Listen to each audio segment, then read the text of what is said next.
That's because I had it on mute. Hey, welcome back to my channel. So it's Melissa here coming at you with another video, another live, day 2 of Vlogmas, Livemas, whatever you want to call it. I am here. And all I was saying was this is not my normal time. Y'all know that. And but we had some breaking news that we want to get into, some trending news, some trending topics that I wanted to get into. So yeah. And I had the mic muted. That's all. She was muted. And so anyway, Bless Reborn coming in, starting with the jokes already. Trash can wave some ornaments for me in my struggle tree. Oh, okay. Not my struggle tree, but your struggle tree. Okay, fine. I'll take that. I thought you was digging at Miss Plant. She down there. I'm not putting her up here. So she says, can't wait to hear you. Can't hear you. Trash Can Wave says, on the second day of Christmas, my content creator gave to me. Here's a pinned comment. Make sure you guys check that out. Can't wait for the double feature. So if you're just tuning in and you're like, what does he mean with the double feature? Listen, we just decorated part of the office. I still have to put up pictures, but as you can see behind me, what I normally have there has now been switched out, and we are celebrating Vlogmas, Livemas, as I like to call it, because I'm not a vlogger. I can vlog. I have vlogged, but that's not really what I like to do. So anyway, I am celebrating Livemas, meaning I am going live from December 1st through the 25th, and this is just day 2, okay? So what he means by that is earlier, 4 o'clock my time, 6 o'clock you guys' time on the East Coast, we decorated the office, and so that's what you see here.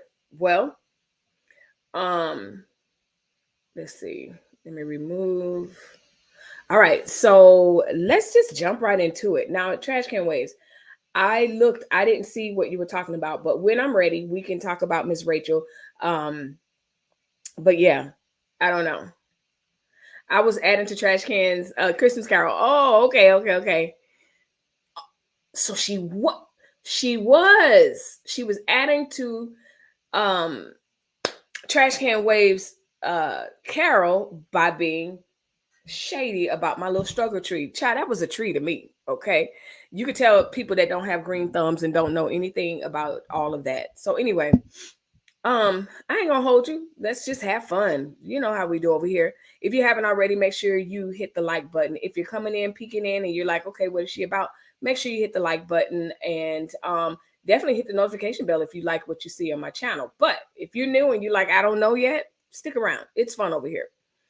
9:05 my time. Okay, so it's 9 o'clock her time. I ain't gonna hold her. All right, let's get into the first story, or what I think the first story is. Well, let me see, what is this?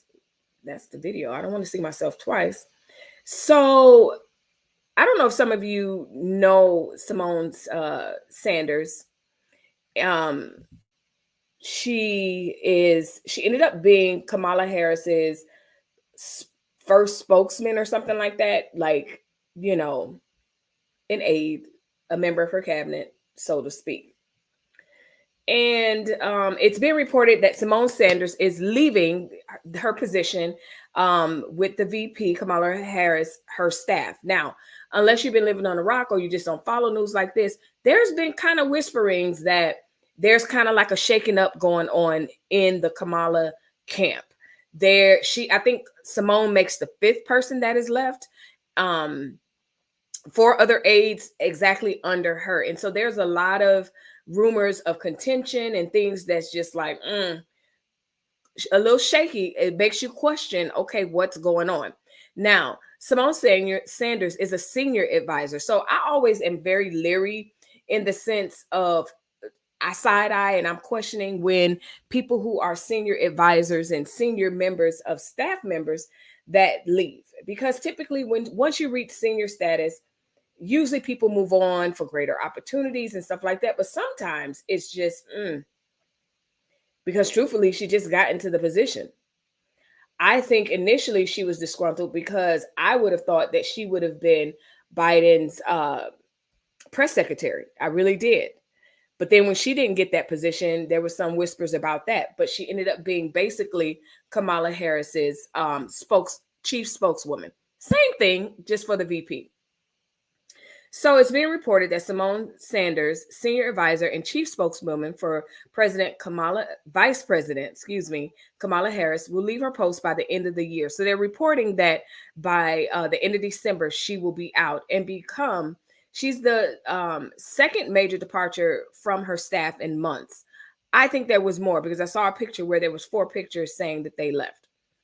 It's the Washington Post reported that departure Symone sent a letter to the Washington Post, in other words, on Wednesday night, and it says, "I'm so grateful to Harris for her vote of confidence from the very beginning and the opportunity to see what can be unburdened by what has been every day, unburdened by what has been." And then it goes on. "Every day I arrive to the White House complex knowing our work made a tangible difference for Americans. I'm immensely grateful and will miss working for her."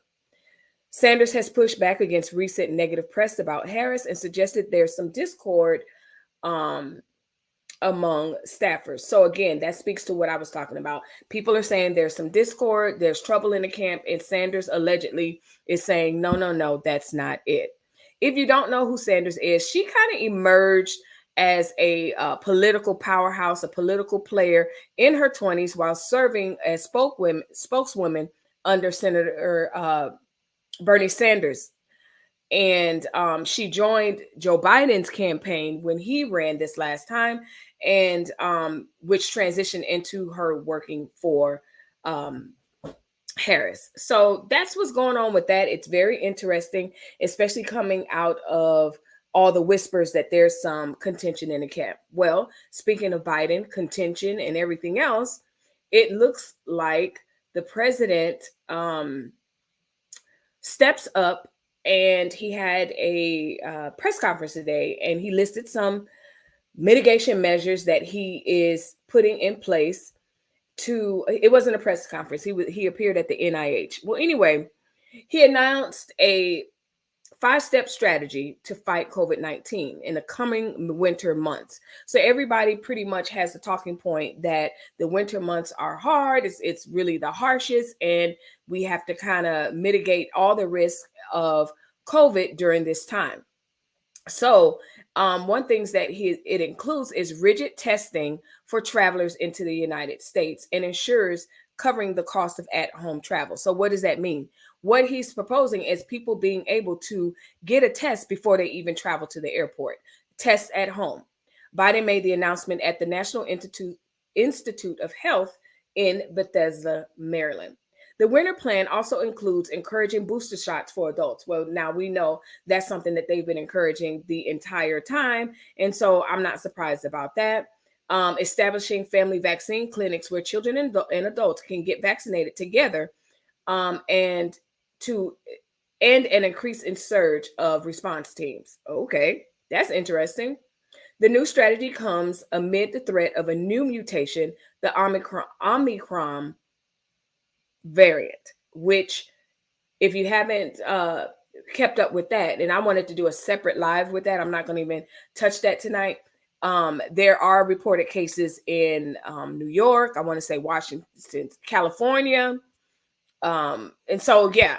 And Biden has been very vocal about it in the sense of saying, hey, don't panic. We should be concerned, but not panic. And I say the same thing. No, don't panic. Jesus, don't panic. So anyway, he laid out some things that he felt were great steps to mitigate the risk. And so that's what Biden was up to today at the NIH. Well, also talking about the NIH, talking about Biden rather, it looks as if we Americans have avoided a possible shutdown. The House passed this continuing resolution to fund the government through February 18th. Leave a comment down below if you are like me, where it just gets very aggravating year after year, where we got a piecemeal funding. Fund and move on. I feel like a couple of months ago we were circling the drain. And then it's, oh, just kidding.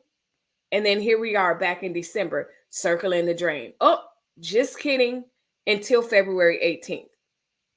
What is the intention, or what is the intended thing that they what is the thing that they intend to change between now and February 18th that they can't fund? Like, it's just really weird to me. I don't propose to be an expert on government finances, but I will tell you, as a citizen, it's confusing and it's annoying. Just fund it, especially when a lot of federal workers budgets depend on this money. So basically, the House of Representatives on Thursday passed a resolution to fund the government through February 18th. How ghetto does that sound? Comment below. You've been funded through February 18th as the country faced the possibility of another shutdown that could begin on Friday. The continuing resolution passed by a 221 to 212 margin, not a huge margin at all, with only one Republican of Illinois joining the Democrats supporting the measure. And you know what? I don't care who's in office. It's the same dance and it's the same game. Republican in office, Democrats dance with the budget. Democrat in office, Republicans generally dance with the budget. And I think it's immature and it's annoying. It's just no other way to say it. It's annoying. Like, what are you guys doing? So that's that.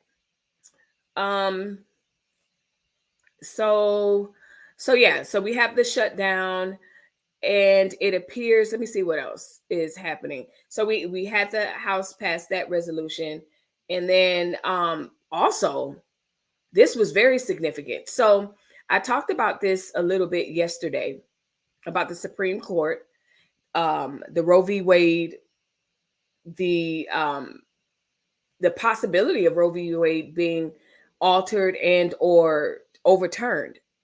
And so today it is being reported that 21 states poised to ban or severely restrict abortion in Roe v. Wade is overturned. When the Supreme Court hands down its decision in a highly watched Mississippi abortion case this summer, access to legal abortion could end for more than 100 million Americans, including those living nearly every southern state in large swaths of Midwest. 21 states are posed to immediately ban or acutely curtail access to those things if the Supreme Court chooses to overturn or weaken Roe v. Wade. It's a landmark 1973 decision that for nearly 50 years has guaranteed women's rights to seek that procedure.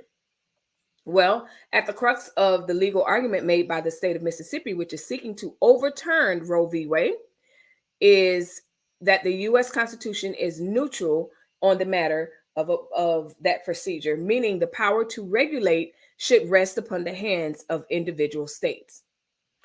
So, I don't know. Yeah, it's concerning. To me, like I said yesterday, some people are absolutely disgusted. Some people are celebrating. I just can't believe that we're still having some of these conversations 50, 60 years from now, later, rather. So anyway, I'm going to head to a commercial, and then I'll be right back. If you're liking my channel, make sure you hit the like button, subscribe to this channel, and don't forget to hit the notification bell. Right now, do it. Right now, do it. So if you like what you see on my channel, you've been in and out, you're peeking in now, go ahead and hit the like button. It's absolutely free. But it definitely helps the channel. And not only that, if you haven't already, hit the notification bell.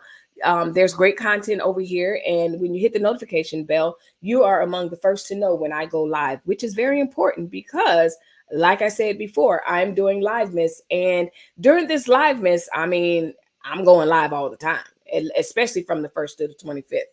So let's see. So the next story is Mr. Kyle is back in the news. Kyle Rittenhouse, as you know, was acquitted on every single last charge that he was facing. Fine. And that's what we're going to do. But now it's being reported that Kyle wants absolutely nothing to do with the weapon that he used on that fretful day. He says that he is destroying the AR-15 rifle he used in Kenosha and doesn't want anything to do with that weapon. Leave a comment down below, especially you replay bank gang. Let me know what you think about this. Do you think that he has regret? Do you think that the hell that he's gone through? Because I imagine, whether you like him or not, I imagine it's been hell the past, couple of months, years. Has he learned some sort of a lesson? So let's find out. Kyle Rittenhouse was on a podcast. Now, if you don't know, he's making a tour. Okay, he's been on television. He's on podcasts. People really deem this guy as some sort of hero. And so, in being the hero, they want him on the show. They want to talk to him. They want to interview him. They are ready to hear from him. And so, when he was on a podcast, he said he's having the AR-15 he used in Kenosha destroyed. He added that he didn't want anything to do with it. He said he didn't want nothing to do with it. Well, it sounds like to me, he's just like, shall I say, did he learn a lesson here? He was acquitted last month of 5 felonies, as I stated. And he says he intends to destroy the weapon that was the center of the case. He was on the Charlie Kirk show, and he said at this very moment, the firearm is being destroyed. And so, yeah, in the same podcast, Rittenhouse criticized the assistant district attorney, Thomas Binger, for placing his finger on the trigger during a courtroom demonstration. It was not gun safety 101. And that sent people through the roof. If you know anything about gun safety, weapon safety, however you want to say it, that was like 101. Right up there with pointing at it, pointing, playing with it, and definitely pulling the trigger or putting his finger on the trigger. Never, ever, ever. So I agree with him. Kyle goes on to say he was pointing a gun at the gallery, and I looked at my attorney. Like, are you kidding me? Rittenhouse said, referring to Corey Shirafsi. He said, Corey, that's gun safety 101. Well, here's the thing. Unfortunately, the lawyer probably has no gun safety or gun 101 or gun safety awareness or anything like that. So, I understand why that would be a concern for anyone in the courtroom or anyone that's watching that had to take the necessary steps. So it doesn't surprise me that this is something that Kyle mentioned during the podcast. He also said during the interview that he aspired to be a law enforcement officer when he was growing up. He said, growing up, I wanted to be a police officer, to be able to help people when they're having bad days. And there's nothing wrong with that. But I don't think you should be able to be citizen vigilante and just go around policing. But that's neither here nor there. It's unclear what Rittenhouse's next steps post-acquittal will be. During his testimony, he said he was taking online courses at a university here in Arizona. Well, the university, ASU, has since disenrolled him as a result of pressure from students, allegedly. So he no longer attends that college. So he is, got my man up there. Yep. Blessed be one spirit. They're laughing. If they do that, then folks are going to go back to what they did in the beginning. They're going to start performing them in back alleys and unsanitary environments. So she's talking about the story that we did previously. You're absolutely right. And that's the danger of it. That's the danger of it. Like I said, I can't believe we're still having this conversation almost 50 years later. I know what I want to do with my body and my potential pregnancies or past pregnancies or whatever. That's my business. At the same time, I don't necessarily feel like that's my business to tell somebody else. They have to deal with the physical, emotional, psychological consequences of whatever decision that they, in spiritual, whatever, if that's what they believe. So yeah, I agree with you 100%. They kicked him out of college. Wonderful. More ammo for him to use to sue. Yep, they disenrolled him from the college. And so I don't know too much as far as what came from that, because that just happened like yesterday. So yeah. On to the next. So speaking of the shooting and Kyle, the Oxford High School story continues to give It reminds me of the Travis Scott story. It's a mess. So the parents came out in support of him. They immediately came out and supported him, told him to lawyer up. It was being reported that he is not cooperating with police. He is not speaking, to be very specific, and his parents have lawyered up. Now, um, it then came out that he was bullying, so that he was being bullied rather. Well, then his brother came out and said, no, no, no, no, no. We're not going to go with that narrative. My brother was normal. He was not bullying. So I don't know what he was not being bullied, rather. I don't know what's going on. So Ethan, they seized his journal. And the journal found as parents face scrutiny in the shooting. I don't know why. Let's read to find out why the parents are facing scrutiny. So detailed descriptions of a wish to off classmates on his cell phone and in a journal. At least one social media post pointing to elation at the access to the handgun bought by his father. Now, if you remember, 2 days ago, I reported on this, and I was wondering if there were going to be pending charges on the parent, because I'm all for ownership, but you got to be responsible, and you have to make sure that everyone is protected, safe, make sure things are stored safely. Like, what the heck? A mom who thanked Trump for my right to bear arms, and a meeting between his parents and school administrators about his who wrote this article? Anyway, basically, he was happy that the dad bought it. A mom who thanked this is how it reads. A mom who thanked Trump for my right to bear arms, and a meeting between his parents and school administrators about his conduct just hours before the attack. So basically, again, there's nothing illegal about being a Trump supporter, so I'm not even going to go on that. But the mom Trump supporter thanking him for the right, which Trump didn't initiate that. But more importantly, it is now being reported that the administrators met with his parents just hours before that incident took place. Authorities on Wednesday identified the suspect, 15-year-old sophomore of Oxford High School in Michigan, painting a clear picture of a teen who planned and executed a rampage where several people have now passed away, several others injured. So yeah, he was previously flagged by administrators for behavior in the classroom that they felt was concerning. So this is my question. You're in the classroom, you see that someone has behavior that is concerning. We tell everyone, it's almost like the airport. Look out, make sure you pack your own bags, watch your luggage. Okay, now that you see it, now what? He was called in to talk with school officials on Monday and Tuesday. Then his parents were brought into the school the morning of the shooting for a face-to-face meeting about their son's behavior.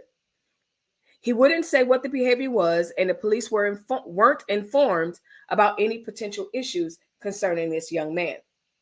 As a 10th grader, Nathan, a 10th grader who was in his middle school class, said he was really quiet and he would never talk to people. He wore all black. Again, nothing illegal about any of those things they're describing, but I guess when they're in such a social stage and age, it is something to be concerned about, but not to this point. Symone Morris, who has 2 kids who attend the high school and were in the building during the shooting, told the Daily Beast that her younger son knew the suspected gunman, and was very shocked to learn he was the suspect. So you have people saying, I wasn't shocked. You have some people saying, well, I was kind of shocked because he was weird. But to the point where the administrators decided to not only call him in and question him, but also call his parents in. That was interesting to me. Let's read your comments. I know that place. Okay. Any word on him being black? I assume yes, because they not stating colors. No, he's not. He's white. His picture's on the internet. So a minority. No, he's not. Nope.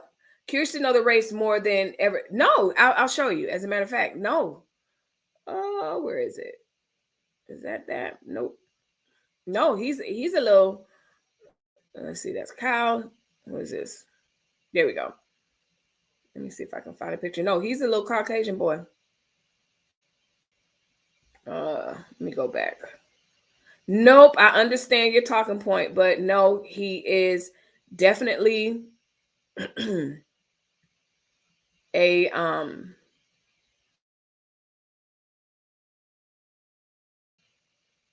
Caucasian. Nope. Um and so trash can waves, you say you know this. Oh geez, here we go. I knew this was coming. Detroit News reports that copycat threats after Oxford shooting spur closures, arrests in Metro Detroit. That was the prayer, and I'm not even going to lie to you. I'm not even going to hold you. I'm not even going to front. When I found out about this, on the heels of what was happening, same thing happened here in Arizona 3 days ago. I said, you know what? I am really going to pray against copycats because, you know, there's something about around this time of year. And we're going to get into it and talk a little more about it on Sunday. One of these Sundays. We're going to talk about a lot of stuff on Sundays, but there's something about this time of year that, brings some sense of hopelessness. I think, you know, whatever people are feeling, good, bad, or indifferent, is often compounded, but especially negative. If they felt hopeless, depression, an outside or whatever, I don't know what it is about this time of year where it feels like it's compounded. And so I was like, you know what? Hopefully there won't be any copycats. This is enough.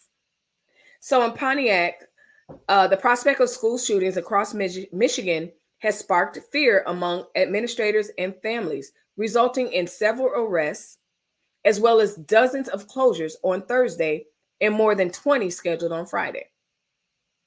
So here's the thing, whether it's a hoax, whether it's not, and people are really intending on doing that, all of it is disturbing. As a parent that has two kids left in high school, last two, um, I can't imagine. And even as I'm watching the videos, I can't share them here, but even as I'm watching the videos that are coming out of the kids that were in the classroom and stuff, they're terrified. And then to the point when a lot of them escaped and ran, like it was sort of like Sandy Hook, I want to say, where the neighbors were just bringing them in, like, come on, come on, come on, go, go back there. You can sit in my house.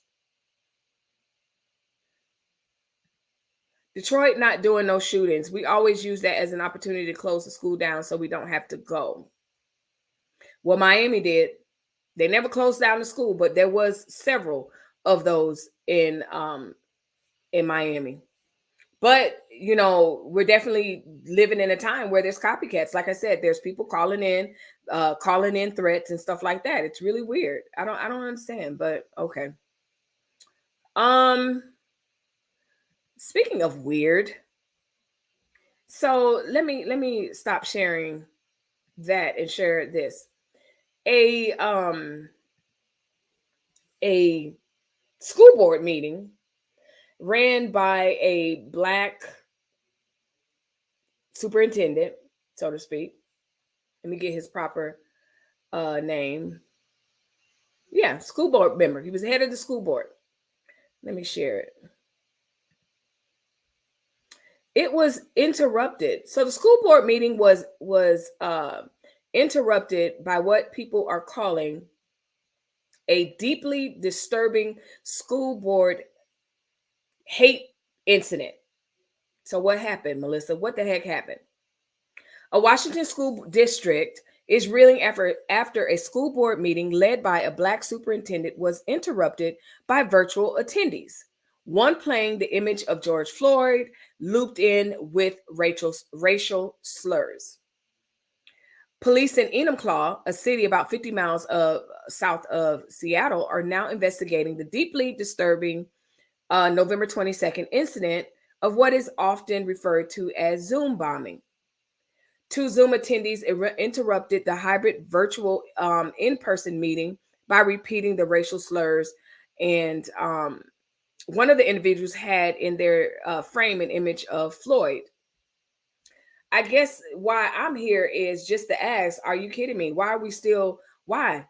2021. regardless of what you feel. Why? Come on. Bless Reborn says if he was black, they would have said it right off the bat. Yep. No, he was Caucasian, child. So yeah, in the year of our Lord 2021, going into 2022, we still have taunts of racial slurs and images to kind of taunt a black person in power. And I don't think that's appropriate for anybody in power to do that. And here we are once again, and I just wanted to report on it because I thought it was weird.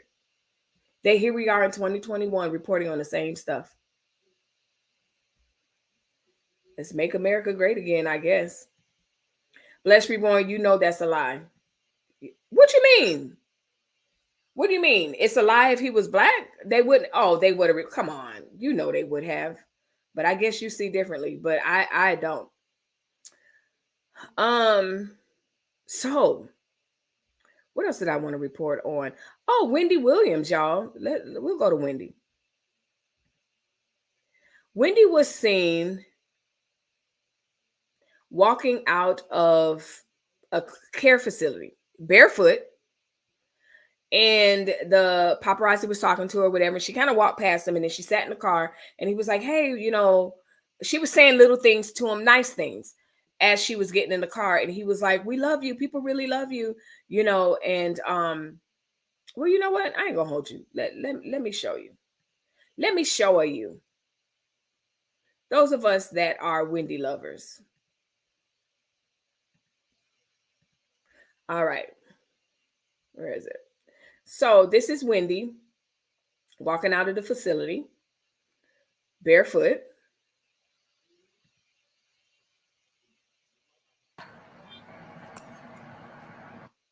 Oh. Hey, Wendy. Are you sad about the show being canceled? Any plans for a new show? Everyone does hope you feel better. Yes, good luck to you. All right, sorry to bug you.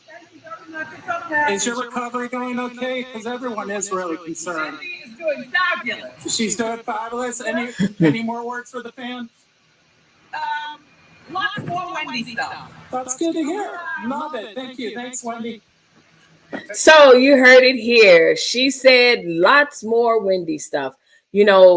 That paparazzi was getting some flack because people were like, let her, leave her alone. It's a private moment and all of that. But you know what? The truth of the matter is 9 times out of 10, somebody from her camp.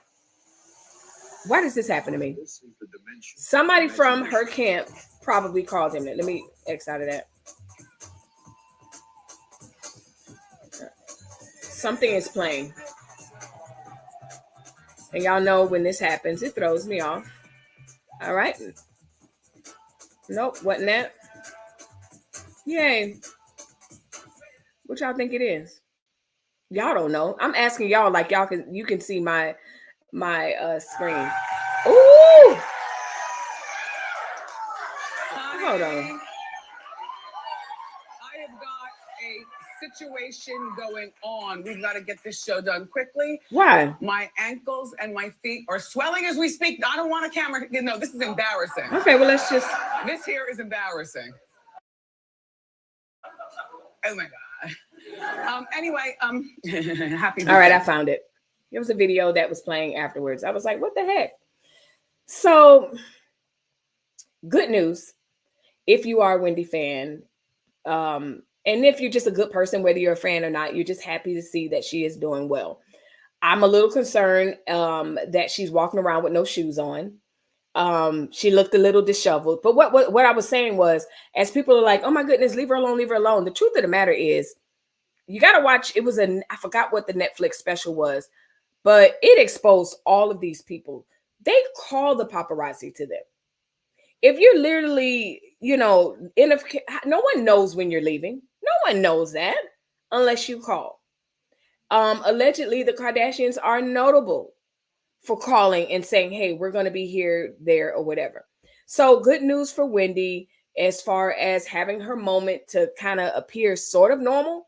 It kind of dispels the myth that she is wheelchair bound, because that was one of the things. It kind of dispels the myth that she had dementia, because she definitely seemed aware of what was going on. And she was talking in the third person a bit, but hey, who doesn't sometimes? So I'm not going to say Wendy is back. I did not know that the show was intended or said to be canceled. So I don't know what that was about as far as the reporter asking her. But it was good to see her at least walking. I'm not getting into that conversation with you. All right. So what was the ridiculous news? I have so many things that I want to talk about. This isn't a ridiculous news story. It is a very interesting news story, but it's only for interesting for those of us that have nerd tendencies. Today is considered a let me show you. I'm gonna show you better than I can tell you. Palindrome. What it means is the date can be read the same going from right to left and left to right. So as you can see here, we have 12/02/2021. But if you read it the other way, 12/02/2021. Today's date is not the only palindrome, this tweet says, but it's also an ambigram, which means it's the same upside down. That's pretty neat. So yeah, I've seen this happen a few times, not often. But if you, like it says, if you write it out numerically 12/2/21, if you write it backwards, it's the same thing. If you drop the slash marks from the date, you'll see that that weird anomaly that's happening. So that's that. Y'all like, boy, she pushing through these stories. I am. Something else I wanted to talk about. Let's see. Oh, so were you guys, or did you guys get a chance to catch? Let me see if I have his picture graphic up here, because I said it was gonna keep giving. I don't think I kept it up. Anyway, were you guys able to catch Astroworld? Concert from Hell or something like that. Let me share. From Netflix. Leave a comment down below if you watched that. I did not watch it. Only because when I was on Twitter, somebody was like, Astroworld, Concert from Hell is a documentary on Netflix. Watch at your own risk. And I was like, I don't want to risk it. And subsequently, so that was a couple of days ago. Well, guess what? It's being reported that Hulu has now pulled that special. I guess enough was enough. I guess after all the flack, because Twitter went crazy, the social spheres went absolutely bonkers because they felt like, how could Netflix profit from such a horrible thing? So on Wednesday, they released the new documentary, Astroworld, Concert from Hell, recapping the deadly events at the Travis Scott Festival. But they quickly removed it from their service after the social media backlash. After they pulled it, Hulu did a statement in Variety and said, this is an investigative local news special in Houston that originally aired in November 20th. This was not a Hulu documentary, passing the blame. They're like, wait. We got this from the news station in Hulu, and has since been removed to avoid confusion.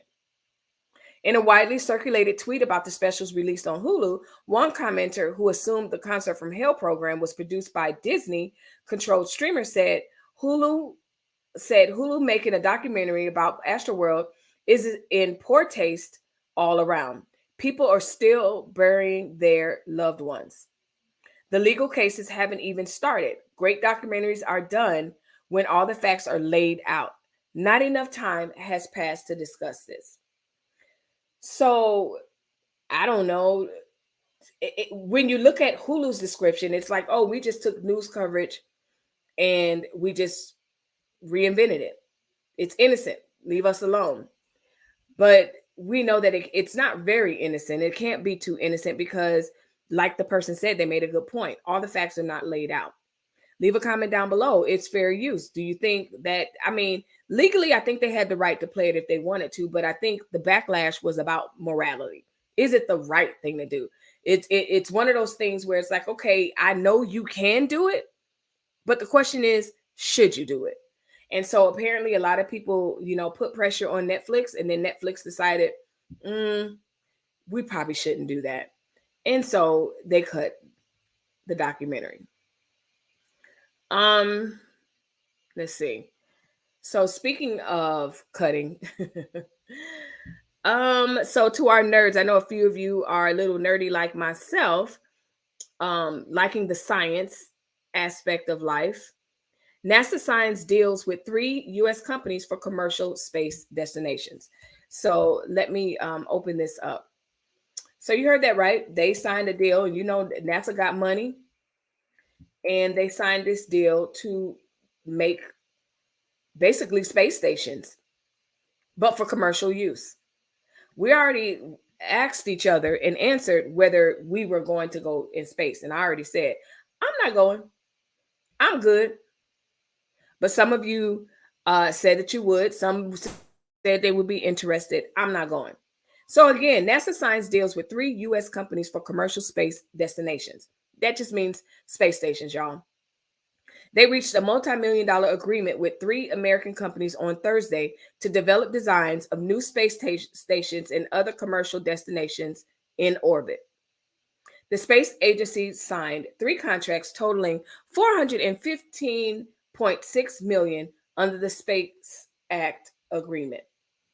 NASA is seeking to maintain an American presence in low Earth orbit as it transitions away from the International Space Station. I was kind of disappointed when the International Space Station, the program via NASA's involvement, was kind of cut. I think it was important. I think that it was what catapulted dreamers and future astronauts. And so when that was cut and defunded a little bit, I was kind of disappointed. And I don't know how this will lead to future space explorers and astronauts and science and technology. Because to me, this kind of shifts from official business to pleasure, to recreation. Those space stations would then be available to both public and the private sector. So if it's going to be available to the public and the private sector, like I said, moving from the International Space Station where experiments and work is actually taking place to something privatized, I don't know. I don't really like it. I think it would not necessarily encourage space exploration. Again, if you've never even desired to go into any type of engineering, space engineering, astronaut, or anything like that, still the NASA program, the official NASA program, participating with the International Space Station, kind of just gave us that imagination to dream, to explore, to create. So I don't know what that will do at this point when we now are leaning towards recreational space travel. I don't know. Leave a comment down below. Let me know what you think about that. What is this? Oh, Mr. Omicron. I hit on that a little bit,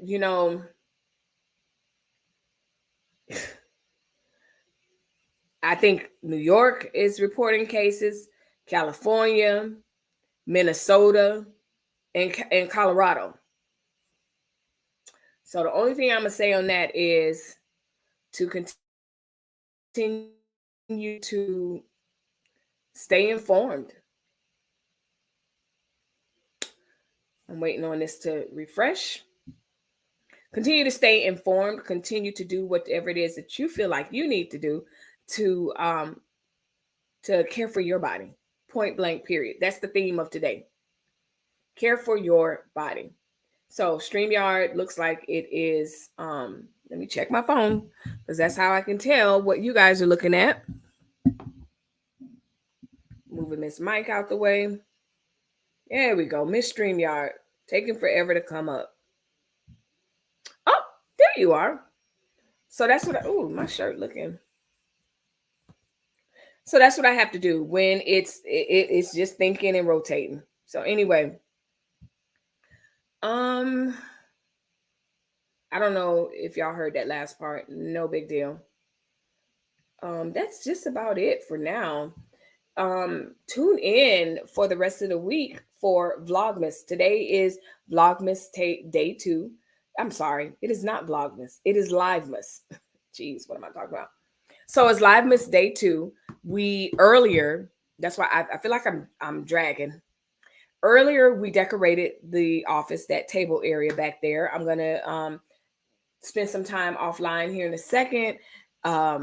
Drying the canvas. I'm going to use my blow dryer. But anyway, tomorrow is holiday cocktails. We'll be talking about making those and preparing for holiday parties.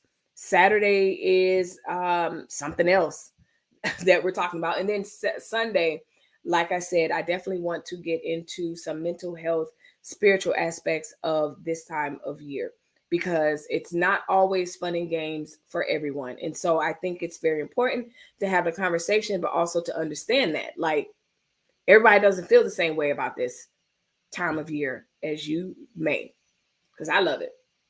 But I do understand that people struggle. So anyway, it's okay. So that's Trash Can Waves. So I may be back as I am doing some work. I just got to run downstairs, grab my food. I might come back on, and so that way you guys can watch me finish the snowman. With that being said, make sure you're kind to each other. That's the end of day 2 Livemas, and make sure you check me out tomorrow for day 3. Peace.